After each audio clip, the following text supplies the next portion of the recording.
This video is the first in a two-part series addressing the safe operation and design of biogas capture, storage and combustion systems. This video provides an overall understanding of safe operating practices when working on or near a CAL and their associated infrastructure and general procedures to follow in an emergency situation. It does not address your site's specific safety requirements. At the end of this video, it is recommended that you familiarise yourself with the specific contents of your plant's safety management plan.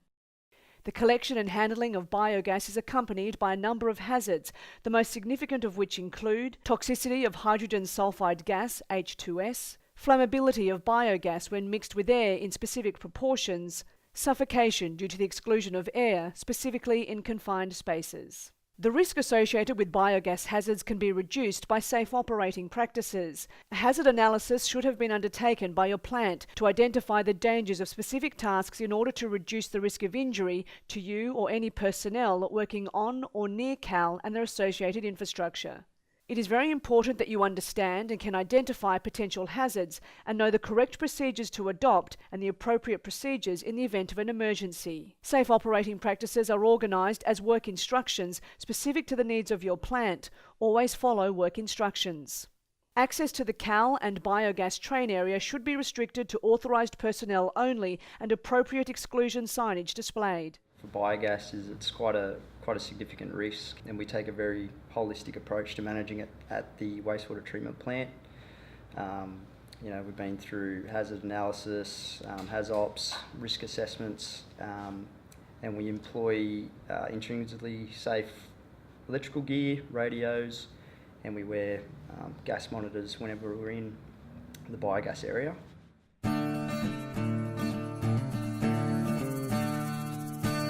From time to time, authorised personnel will need to access the floating CAL cover for maintenance or monitoring reasons. While the likelihood of cover failure is very low, the severity associated with a person falling through the cover is high.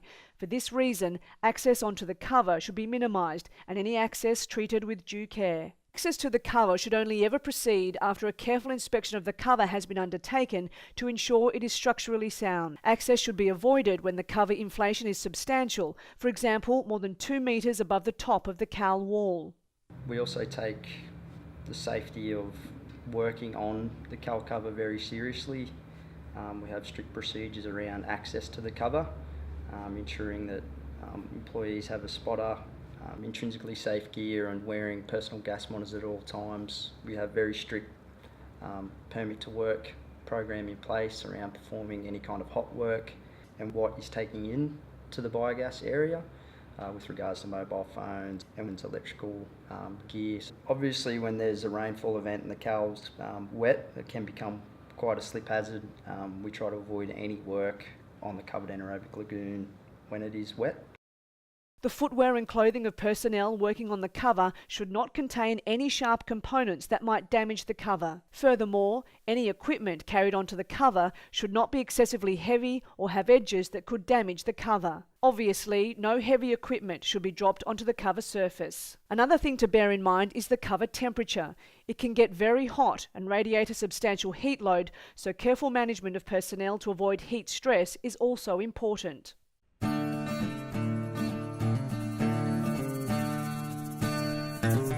Opening a sample or inspection port on the cover should only be performed when the surrounding cover area is at the water level to avoid excessive biogas release. If the cover is inflated above water level near the port, the biogas train should be activated to reduce the biogas inflation before opening the port. This may require several hours. Under normal operation, biogas concentrations are likely to be negligible beyond 5 metres from the edge of the CAL cover because the system is tightly sealed. Extensive testing by the industry has found them relatively safe. However, plants should always be mindful of the possibility of local release in the event of a problem. There are a number of safe operating practices which again should be organised as work instructions specific for your plant's conditions. Similarly to working on the cover, all personnel should wear a personal gas detector and the possession of electronic equipment near the CAL must be carefully considered. All hot work carried out near CALs must also be strictly controlled given the likelihood of ignition if there is a biogas release. certain different zones within the plant, and with those zones there's certain amounts of caution that need to be taken within them. So for the site as a whole, there's restricted access to authorised personnel only, and there's zones 0, 1 and 2 throughout the plant, and anyone that wants to come on site has to be inducted, and if there's going to be hot works or anything like that, a hot work permit has to be filled out. Inlet and outlet pits are designed confined spaces and must be covered to prevent unauthorised access. It's important all personnel carry out the appropriate safety precautions before they access these areas. There is a significant risk of the rapid release of biogas in these situations, with the release potentially rising towards the head of the person working the release mechanism. Under these circumstances, there is a heightened risk of asphyxiation and injury. When there is the need to, say, open up a valve or a trap, a certain amount of caution has to be taken. For example, opening up sludge removal pipes or draining condensate from pits. There is always that risk of asphyxiation because it's of gas that may be in there.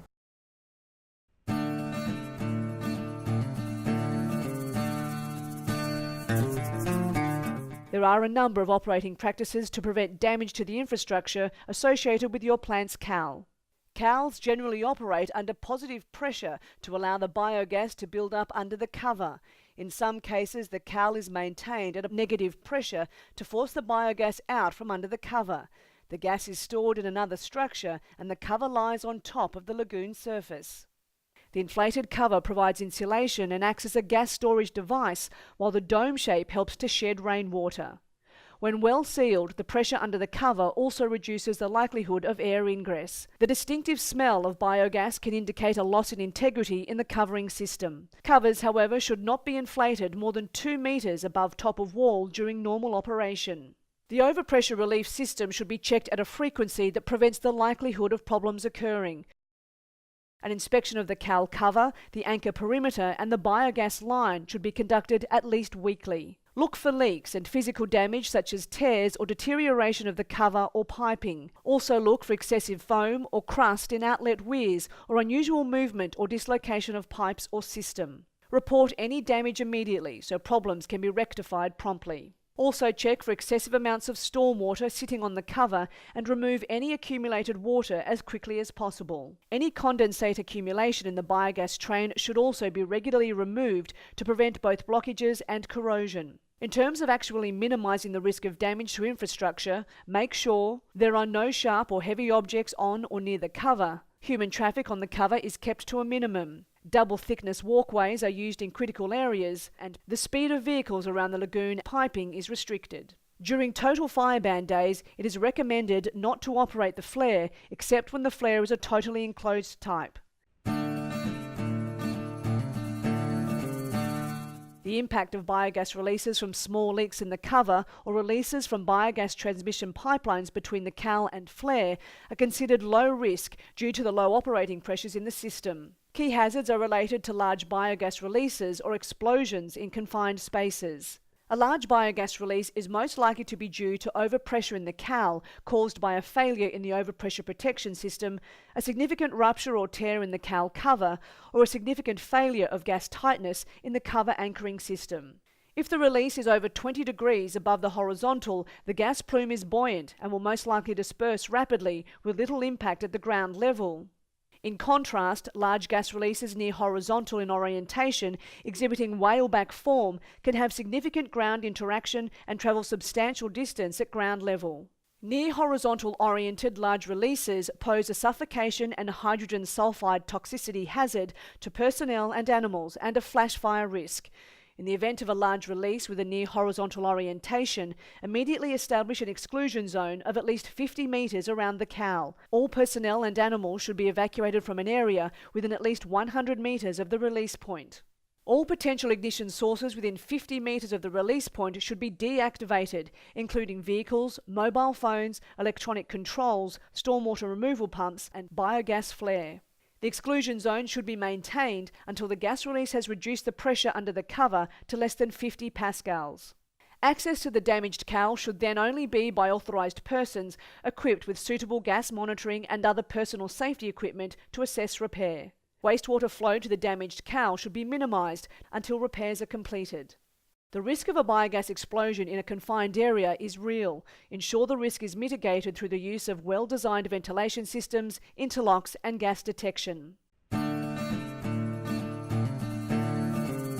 Authorised personnel should be familiar with their site's safety management plan that has been developed to address and manage risks associated with the biogas system. Safety management plans should contain a description of the biogas system, including plant layout, process flow diagram, map indicating distance to nearest receptors that may be impacted by gas releases, and location of critical isolation equipment. A list of the organisational structure, safety appointees and operated is required, so all personnel are aware of their own responsibilities and that of other personnel. Some states have specific requirements regarding responsibilities pertaining to biogas installations.